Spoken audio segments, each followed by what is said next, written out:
नमस्कार दोस्तों, स्वागत है आपका हमारे YouTube channel the horror B पर, जहां आपको मिलेंगी ऐसी डरावनी कहानियां जो आपके दिल की धड़कन को तेज कर देंगी।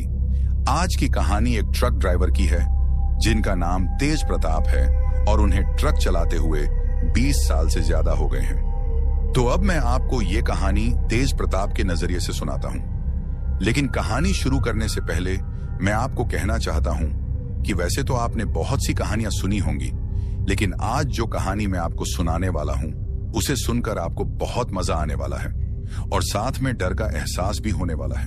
और अगर आप इस चैनल पर पहली बार आए हैं तो चैनल को सब्सक्राइब जरूर करें ताकि आप हमारी इस फैमिली का हिस्सा बन सकें और आने वाली वीडियो आप तक आसानी से पहुंच जाए। तो ज्यादा समय न लेते हुए जल्दी से अपनी कहानी को शुरू करते हैं। दोस्तों, मेरा नाम तेज प्रताप है और मैं झारखंड का रहने वाला हूं। मुझे ट्रक चलाते हुए 20 साल से ज्यादा हो चुके हैं। इन 20 सालों में मैंने ट्रक चलाने का अच्छा खासा अनुभव हासिल किया है। मैंने देश के कई रास्तों पर ट्रक चलाया है, कभी ऊबड़ खाबड़ रास्तों पर तो कभी सुनसान हाईवे पर। लेकिन इन 20 सालों में मेरे साथ एक ऐसा वाकया हुआ है जिसे मैं चाहकर भी कभी भुला नहीं पाया। वो मंजर जब भी मेरी आंखों के सामने आता है, मेरी रूह कांप उठती है। आज भी रात के सन्नाटे में जब उस घटना की परछाई मेरी आंखों के सामने उभरती है तो मेरा शरीर थर थर कांपने लगता है। मेरी एक ख्वाहिश थी, एक ऐसी ख्वाहिश जो सिर्फ एक सपना बनकर ही रह गई। वो सपना जो शायद कभी पूरा नहीं हो सका। लेकिन उस रात जो कुछ भी मेरे साथ हुआ उसने मेरी जिंदगी को पूरी तरह बदल दिया। आज मैं आपको उसी खौफनाक रात की कहानी सुनाने जा रहा हूं और साथ ही अपनी उस अधूरी ख्वाहिश के बारे में भी बताऊंगा जो मेरी जिंदगी का सबसे बड़ा अफसोस बन चुकी है। दोस्तों, ये बात आज से लगभग 12 साल पहले की है। तब मुझे ट्रक चलाते हुए करीब 8 साल हो चुके थे।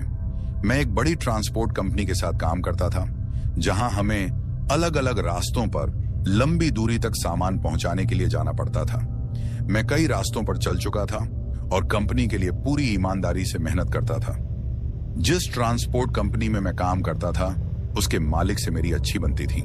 वो मुझे अच्छी तनख्वाह देता था जिससे मेरा गुजारा भी आराम से हो जाता और मैं थोड़ी बहुत बचत भी कर लेता था।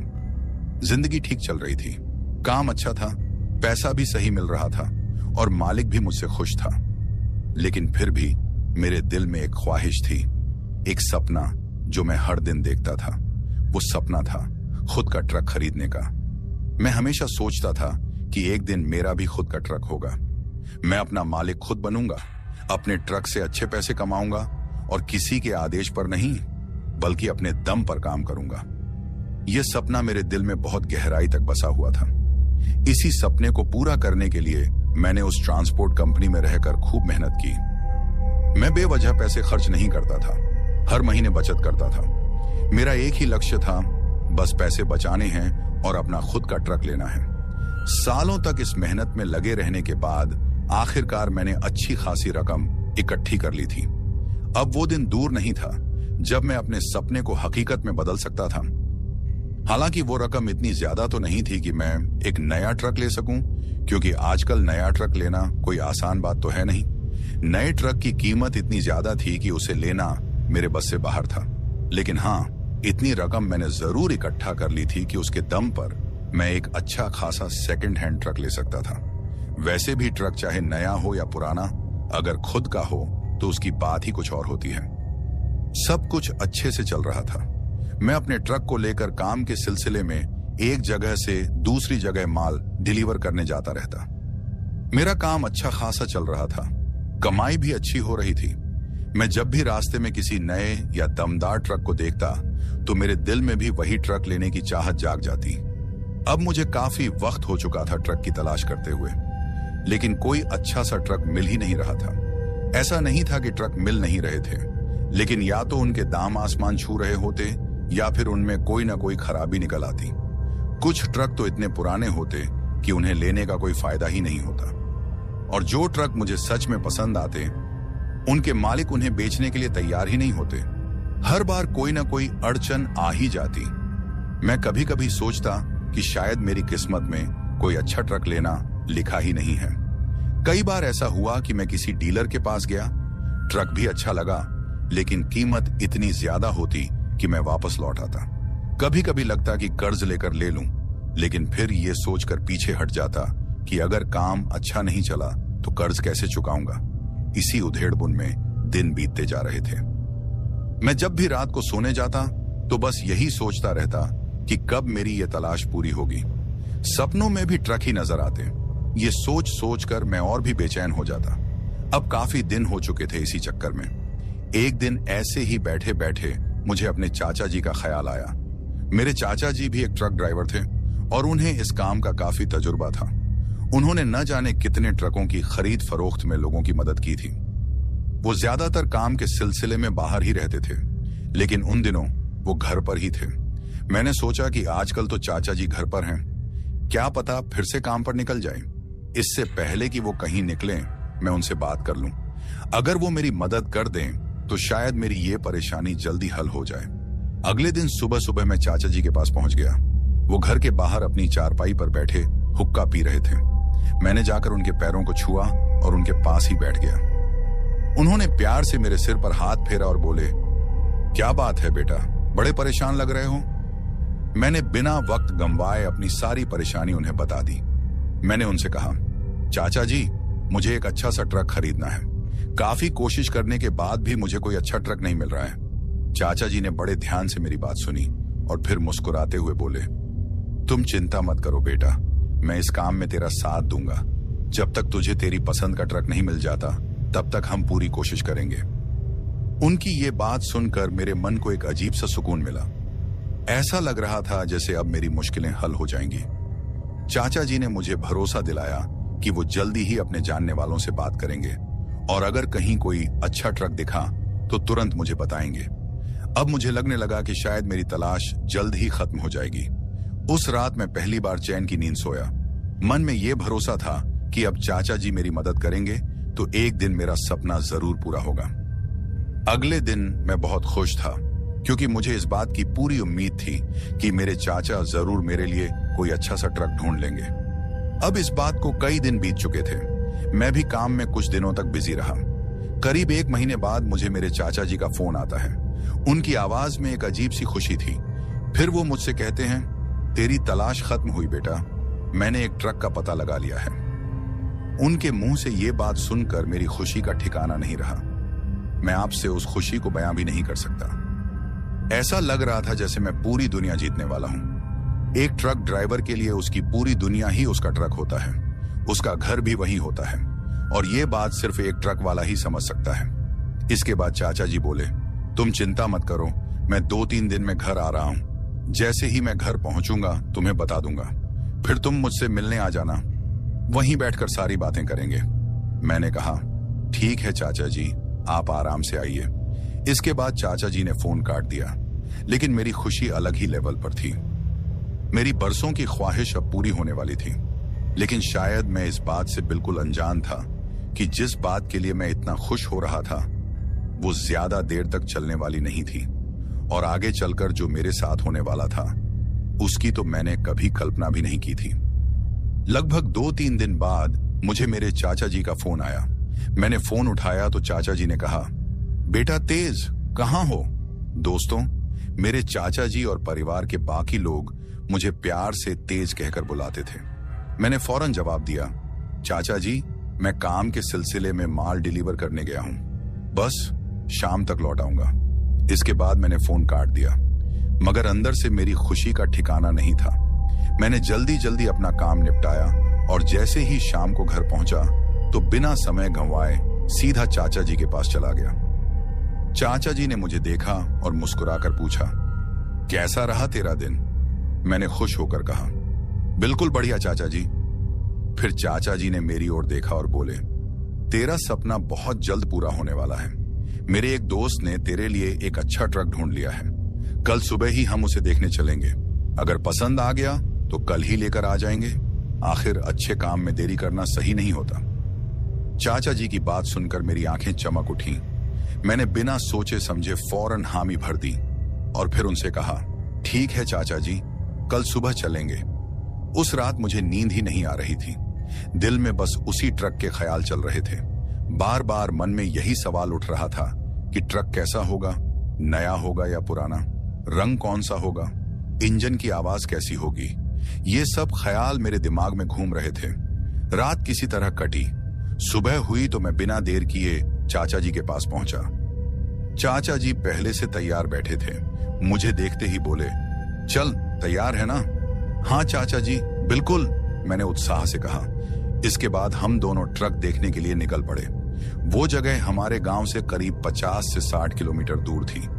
हम दोनों एक पैसेंजर गाड़ी से वहां जा रहे थे, क्योंकि चाचा जी को पूरा यकीन था कि ट्रक अच्छा होगा और अगर पसंद आ गया तो वापसी पर उसे चलाकर ही लाएंगे।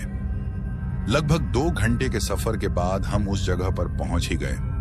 लेकिन असली परेशानी तब शुरू हुई जब हमें उस आदमी के घर का पता ही नहीं चल रहा था जिसके पास वो ट्रक था। चाचा जी को उनके दोस्त ने ही उस ट्रक के बारे में बताया था और उन्होंने ही इस जगह का पता भी दिया था, मगर एड्रेस इतनी आसानी से मिल नहीं रहा था।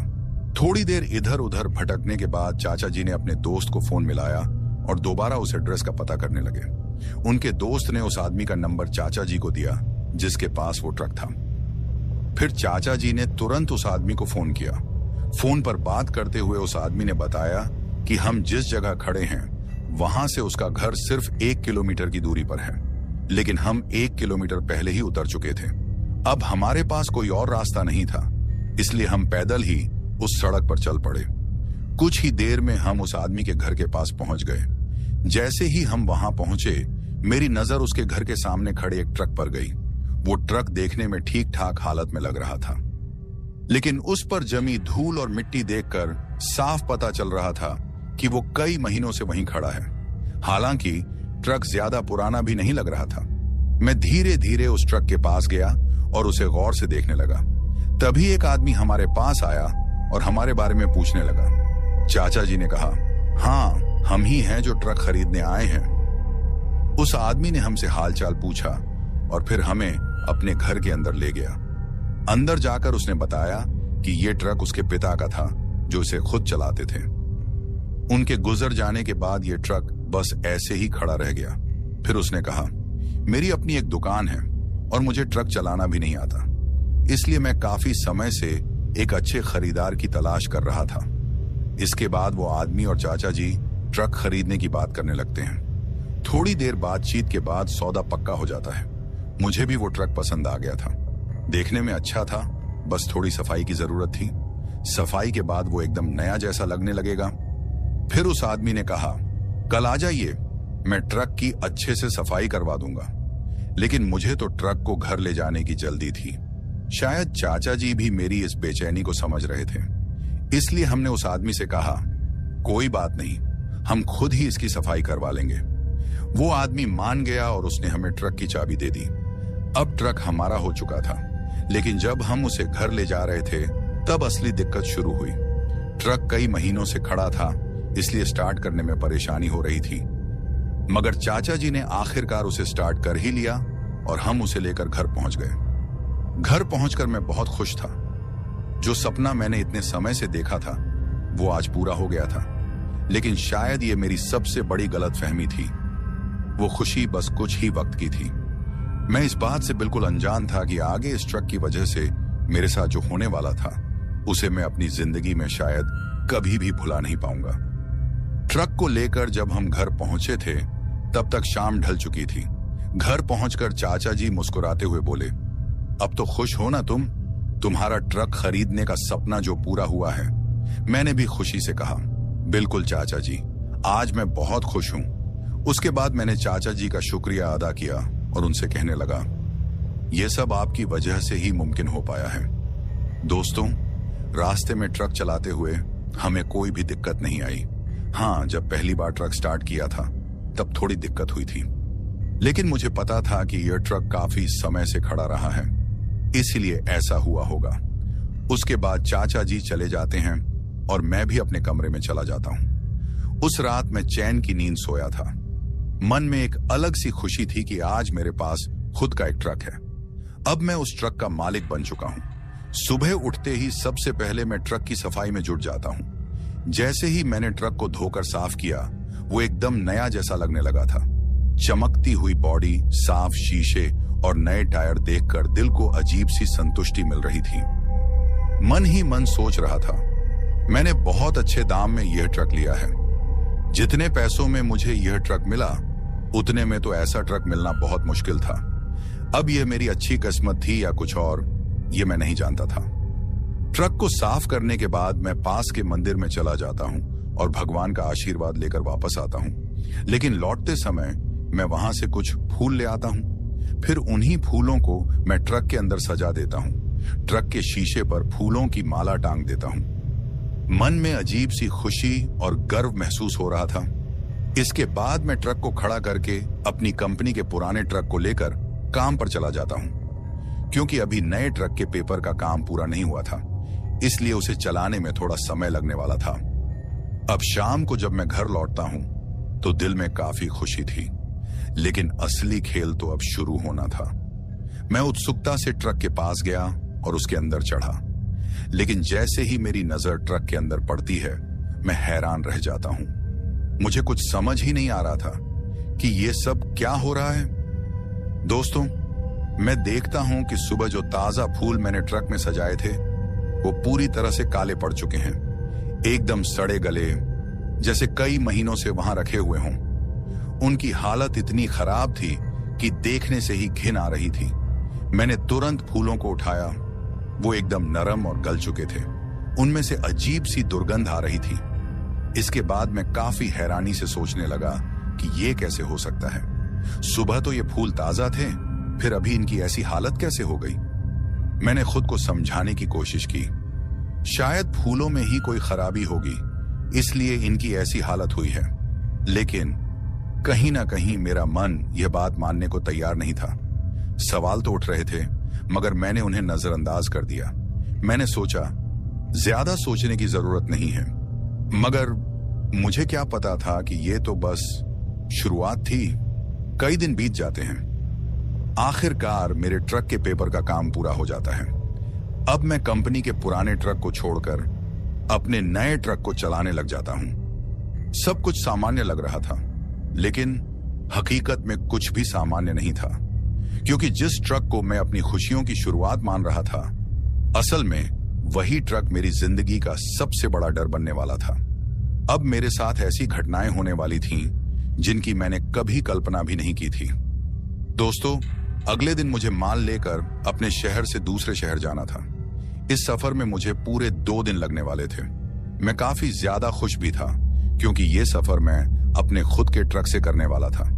सुबह होते ही मैं अपने ट्रक को उस जगह ले जाता हूं जहां से मुझे माल उठाना था। कुछ समय बाद जब मैं वहां पहुंचता हूं तो माल लोड होने में थोड़ा वक्त लगता है, लेकिन आखिरकार सब कुछ ठीक से लोड हो जाता है। अब मैं माल को लेकर अपनी मंजिल की तरफ निकल पड़ता हूं। उस वक्त दोपहर के करीब 3 बज रहे थे। सफर अच्छे से कट रहा था। ट्रक में भी कोई दिक्कत नहीं थी। इस सफर में मैं अकेला ही था, क्योंकि मैंने आज तक कभी भी कोई खलासी नहीं रखा था और ना ही मुझे आदत थी। जब मैं कंपनी का ट्रक चलाता था तब भी अकेले ही सफर करता था। काफी वक्त हो चुका था ट्रक चलाते चलाते। सूरज भी अब धीरे धीरे ढलने लगा था। कुछ दूर और जाने के बाद शाम हो जाती है। अब मैं ट्रक में रेडियो ऑन कर लेता हूं और गाने सुनने लगता हूं ताकि सफर का मजा बना रहे। वो समय सर्दियों का था और आप सबको तो पता ही है कि सर्दियों में दिन कितनी जल्दी खत्म हो जाता है, इसका पता ही नहीं चलता। मेरे साथ भी वही होता है। मेरी आंखों के सामने शाम से रात हो जाती है। अभी तक सब कुछ अच्छे से चल रहा था। काफी देर तक ट्रक चलाते रहने के बाद मुझे अब भूख भी लगने लगी थी। मैं बस यही सोच रहा था कि कोई अच्छा सा ढाबा दिख जाए जहां मैं खाना खा लूं और अपनी भूख को शांत करूं। उसके बाद और 5 से 10 किलोमीटर का सफर करने के बाद मुझे एक ढाबा नजर आता है और मैं अपना ट्रक उस तरफ मोड़कर उस ढाबे की पार्किंग में लगा देता हूं। उसके बाद मैं उस ढाबे में चला जाता हूं और खाना खाता हूं। खाना खाने के बाद मैं उस ढाबे के बाहर थोड़ा टहलता हूं और फिर कुछ मिनटों के बाद अपने ट्रक में चढ़ जाता हूं। उसके बाद मैं अपने ट्रक को वहां से निकालकर आगे की तरफ निकल जाता हूं। खाना खाने के बाद मुझे थोड़ी सुस्ती महसूस हो रही थी। मेरा मन नींद करने का भी था, क्योंकि कल रात को भी मुझे नींद नहीं आई थी। इसी वजह से मुझे ये सब महसूस हो रहा था। फिर मैं सोचता हूं, क्यों ना ट्रक को थोड़ा साइड में करके कुछ देर आराम कर लिया जाए। सफर काफी लंबा है और नींद भी जरूरी है। मैं सोचता हूं कि थोड़ी बहुत नींद कर लेता हूं, उसके बाद सफर को जारी रखेंगे। इसके बाद मैं अपने ट्रक को हाईवे के साइड में रोक लेता हूं और फिर अपनी ड्राइविंग सीट से उठकर ट्रक के पीछे की तरफ वाली बेड पर लेट जाता हूं। बेड पर लेटने के बाद मुझे काफी राहत महसूस हो रही थी। हल्की हवा ट्रक के भीतर आ रही थी। मेरी आंखें अब धीरे धीरे बंद होने लगती हैं और कुछ ही पलों में मुझे गहरी नींद आ जाती है। अभी मुझे सोए कुछ ही वक्त हुआ होगा कि अचानक मुझे ऐसा महसूस हुआ जैसे किसी ने मेरे पैरों को कसकर पकड़ लिया हो। पहले तो मैंने इसे एक भ्रम समझा, लेकिन फिर धीरे धीरे मुझे एहसास हुआ कि कोई भारी चीज मेरी छाती पर आ बैठी है। अब मेरी सांसें धीमी पड़ने लगी थीं। उस अनदेखी ताकत का दबाव मेरी छाती पर बढ़ता जा रहा था और अब मुझे सांस लेने में तकलीफ होने लगी थी। अचानक मैंने अपनी गर्दन पर किसी की ठंडी उंगलियां महसूस की। सिहरन सी दौड़ गई मेरे शरीर में और फिर जैसे ही मैंने कुछ समझने की कोशिश की, किसी ने मेरी गर्दन को बड़ी ताकत से जकड़ लिया। अब मेरा दम घुटने लगा था। ऐसा लग रहा था जैसे कोई मुझे मारना चाहता हो। मैं चीखना चाहता था, लेकिन आवाज गले में ही घुट गई। मैं अपने हाथ पैर हिलाने की कोशिश करने लगा, मगर ऐसा लग रहा था जैसे किसी ने मुझे रस्सियों से बांध दिया हो। मेरा पूरा शरीर पसीने से तरबतर हो चुका था। दिल इतनी जोर से धड़क रहा था कि लगा अगर कुछ और पल यही सब चला तो शायद मैं जिंदा नहीं बचूंगा। लेकिन मैं हार मानने वालों में से नहीं था। आखिरी कोशिश के तौर पर मैंने अपनी पूरी ताकत लगाई, हाथ छुड़ाने की कोशिश की और फिर अचानक जैसे ही मेरा हाथ खुला, मैंने अपने ऊपर बैठे उस अनजान भारी साए को पीछे की ओर जोर से धक्का दे दिया और वो चीज मुझसे हट गई। सांसें अभी भी तेज चल रही थीं। मैंने हड़बड़ाकर अपनी आंखें खोली और तेजी से चारों तरफ नजर दौड़ाई। ट्रक के अंदर कोई भी नहीं था, लेकिन जो कुछ मेरे साथ हुआ, क्या वो मेरा सपना था या हकीकत? ये सवाल मेरे दिमाग में हथौड़े की तरह बज रहा था। मेरा पूरा शरीर पसीने से भीग चुका था। दिल अब भी तेजी से धड़क रहा था। मुझे कुछ समझ नहीं आ रहा था कि जो कुछ भी मेरे साथ हुआ वो असल में हुआ था या फिर महज एक भयानक सपना था। मैं भूत प्रेतों में यकीन नहीं रखता, मगर अपने ही साथ ऐसा होते देख डर स्वाभाविक था। अब मैं इस जगह एक पल भी रुकना नहीं चाहता था। यहाँ जो कुछ हुआ उसके पीछे यही जगह तो नहीं, लेकिन असली वजह शायद मुझे अभी तक पता नहीं चली थी। बिना एक पल गवाए मैंने झटपट ट्रक स्टार्ट किया और पूरी रफ्तार से वहां से निकल गया। थोड़ी देर और आगे सफर करने के बाद पूरा माहौल बदल चुका था। रात काफी ज्यादा गहरी हो गई थी। हाईवे पर भी गाड़ियों की आवाजाही लगभग खत्म हो चुकी थी। मुझे काफी अजीब महसूस हो रहा था, क्योंकि जो मेरे साथ ट्रक में बीता था उस बात को मैं अभी तक भूल नहीं पा रहा था। लेकिन फिर भी मैं उस बात को भूलने की कोशिश कर रहा था और सोच रहा था कि जो भी मेरे साथ हुआ वो शायद मेरा कोई बुरा सपना था। हकीकत में तो ऐसा नहीं हो सकता। अभी मैं ये सब सोच ही रहा था कि अचानक ट्रक की हेडलाइट्स टिमटिमाने लगती हैं। मुझे कुछ समझ नहीं आ रहा था। ट्रक तेज रफ्तार में था और तभी अचानक हेडलाइट्स पूरी तरह से बंद हो जाती हैं। अब जैसे ही हेडलाइट्स बंद हुई, एक जोरदार झटका ट्रक को महसूस होता है। ऐसा लग रहा था जैसे ट्रक ने किसी चीज को जोर से टक्कर मारी हो। उस आवाज को सुनकर मैंने एकदम से ब्रेक लगाया और ट्रक को हाईवे के किनारे रोक लिया। हेडलाइट्स बंद होने की वजह से मुझे कुछ भी दिखाई नहीं दे रहा था। ये सब कुछ इतनी तेजी से हुआ था कि समझने का मौका ही नहीं मिला। अचानक हेडलाइट्स का बंद हो जाना और ट्रक को जोर का झटका लगना, सब कुछ बहुत जल्दी हुआ था। अब जैसे ही मैंने ब्रेक लगाई, मैंने सबसे पहले अपनी जेब से मोबाइल निकाला और उसकी फ्लैशलाइट ऑन की। फिर मैं ट्रक से बाहर निकल गया। ट्रक से बाहर निकलने के बाद मैंने बड़े ध्यान से ट्रक के सामने की तरफ देखा कि आखिर वो कौन सी चीज थी जिससे मेरा ट्रक टकराया था। काफी ध्यान से देखने के बाद भी मुझे कुछ नजर नहीं आया। अब मैंने ट्रक के नीचे की तरफ फ्लैशलाइट घुमाई, लेकिन वहां पर भी कुछ नहीं दिखा। मुझे ये सब काफी अजीब लग रहा था। मैं सोचने लगा कि आखिर वो क्या चीज थी जो मेरे ट्रक के नीचे आई थी, और अगर टकराई थी तो गई कहां। इसके बाद मैंने ट्रक के पीछे जाकर भी देखा, लेकिन वहां भी कुछ नहीं दिखा। चारों तरफ देखने के बाद जब कुछ समझ नहीं आया तो मैं वापस ट्रक में चढ़ने की कोशिश करने लगा। लेकिन जैसे ही मैं ट्रक में चढ़ने लगा, मेरी नजर अचानक ट्रक के टायर पर पड़ी, और जब मेरी नजर टायर पर गई तो मैं एकदम से सन्न रह गया। दोस्तों, मैंने देखा कि ट्रक के जो टायर थे वो पूरी तरह खून से सने हुए थे। यही नहीं, मैंने सभी टायरों को काफी ध्यान से देखा और मैं हैरान रह गया, क्योंकि ट्रक के सभी टायरों पर खून के ताजा धब्बे लगे हुए थे। ये सब देखकर मेरी हालत खराब हो जाती है और मैं सोचने लगता हूं कि आखिर कौन सी चीज मेरे ट्रक के नीचे आई होगी। क्या कोई जानवर आया होगा ट्रक के नीचे, या फिर कुछ और? मुझे कुछ समझ ही नहीं आ रहा था। डर के कारण मेरे दिमाग ने काम करना बंद कर दिया था। उसके बाद मैं जल्दी से ट्रक में बैठ जाता हूं और फिर फ्यूज बॉक्स को चेक करता हूं। मैंने बैटरी को भी अच्छे से चेक किया, लेकिन कोई भी दिक्कत मुझे नजर नहीं आ रही थी। आखिर ट्रक की हेडलाइट्स को हुआ क्या है? वो जल क्यों नहीं रही हैं? मैं बस इसी सोच में डूबा हुआ था। अब मुझे उस हाईवे पर ट्रक को रोके हुए करीब 5 से 10 मिनट हो चुके थे। मैं काफी परेशान हो चुका था। अपने ट्रक के पहले सफर में मैंने ऐसी उम्मीद नहीं की थी। अभी मैं ये सब सोच ही रहा था कि अचानक से मेरे ट्रक की हेडलाइट्स फिर से ऑन हो जाती हैं। हेडलाइट्स के ऑन होते ही मैं थोड़ा खुश हो जाता हूं, मगर मुझे ये कुछ अजीब भी लगता है। लेकिन मैं अब किसी भी बात को सोचने के मूड में नहीं था। मुझे बस वहां से निकलना था। मैंने बिना कुछ सोचे ट्रक को फिर से स्टार्ट किया और वहां से निकल गया। दोस्तों, ये तो बस शुरुआत थी। अभी जो मेरे साथ होने वाला था उसकी मैंने कल्पना भी नहीं की थी।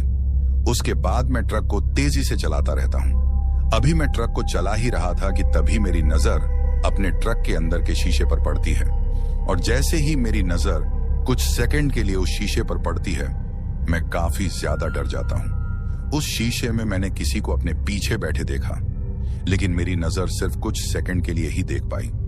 ये सब देखकर मैंने अपने ट्रक को फिर से ब्रेक लगाई और फिर एकदम से पीछे मुड़कर देखा, लेकिन मुझे अपनी सीट के पीछे कुछ भी नजर नहीं आया।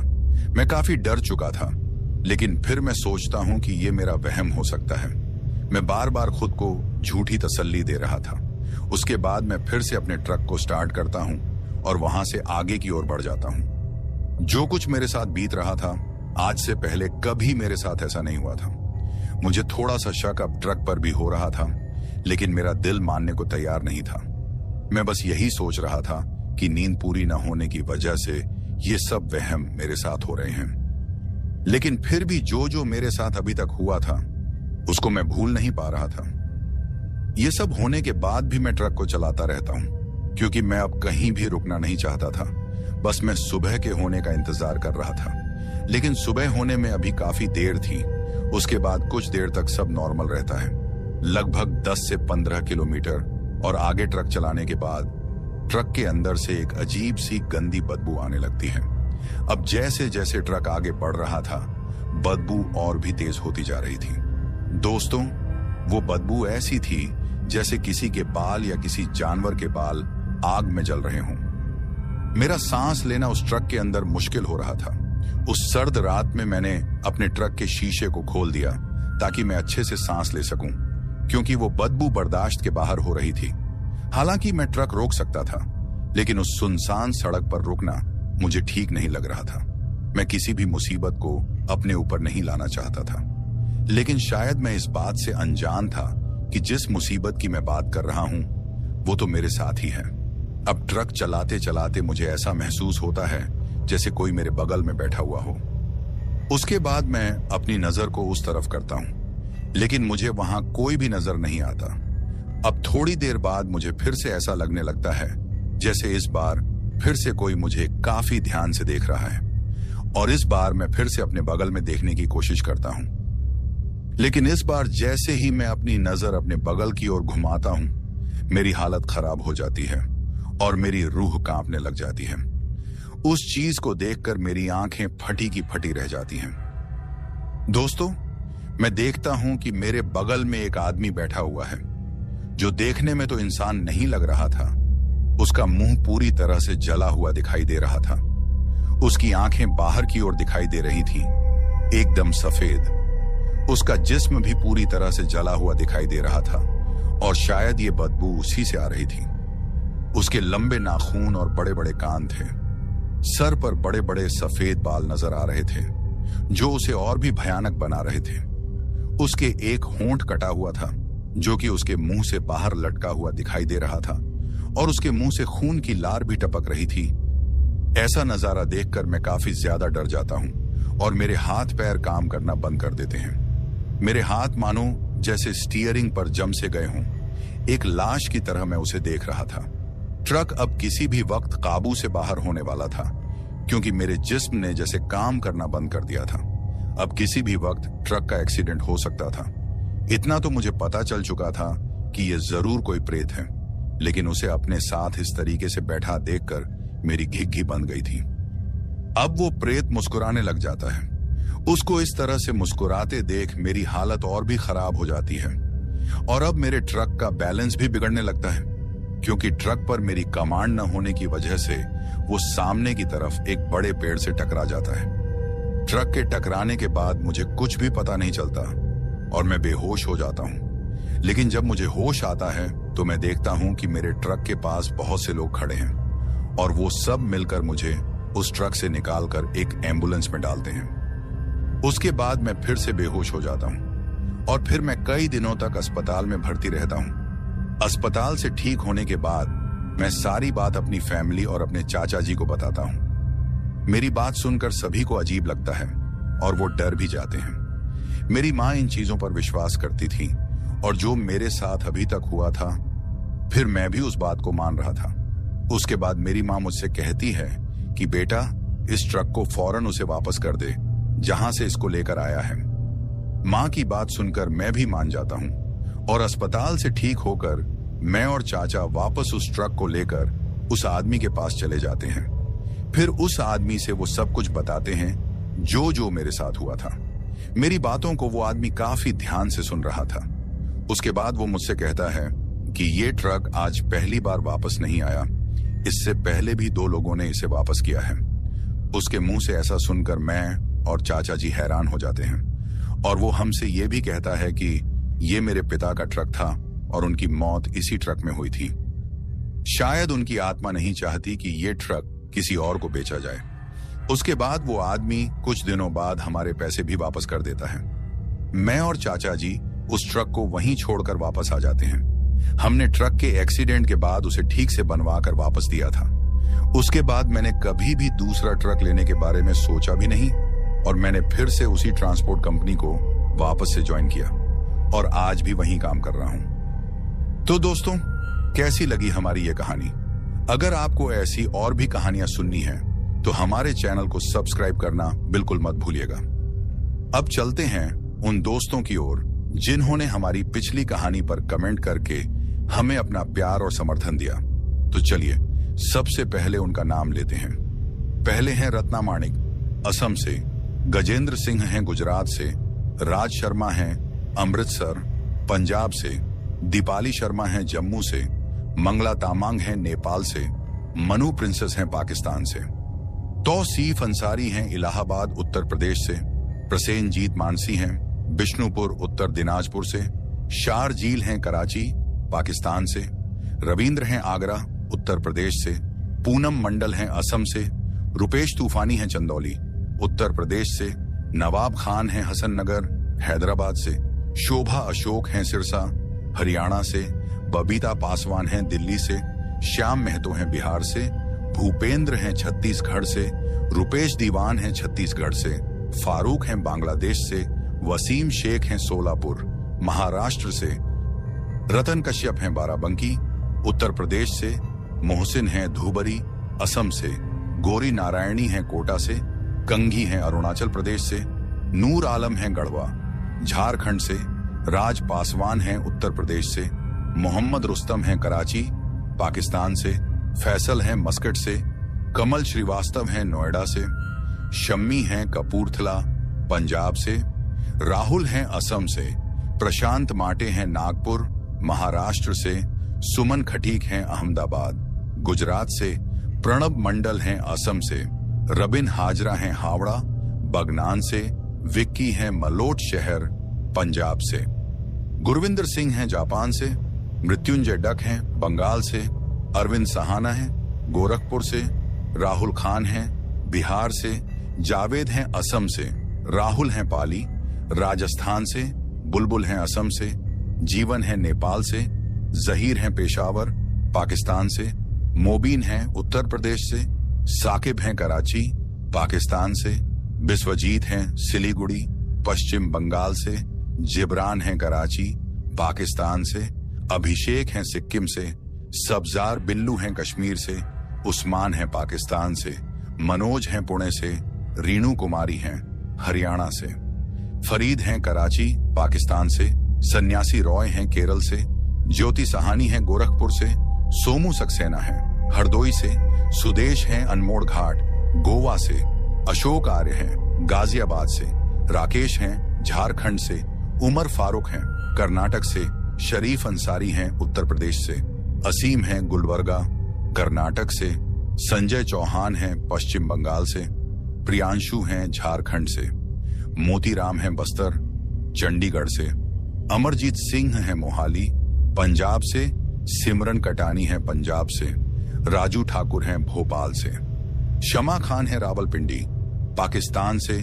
बाबू हैं सरत आंध्र प्रदेश से, सलमान भाई हैं सऊदी अरब से, चांदनी कुमारी हैं गोवा से, अंजुम हैं बीजापुर कर्नाटक से, और आखिर में हैं विकास दुबे मुंबई महाराष्ट्र से।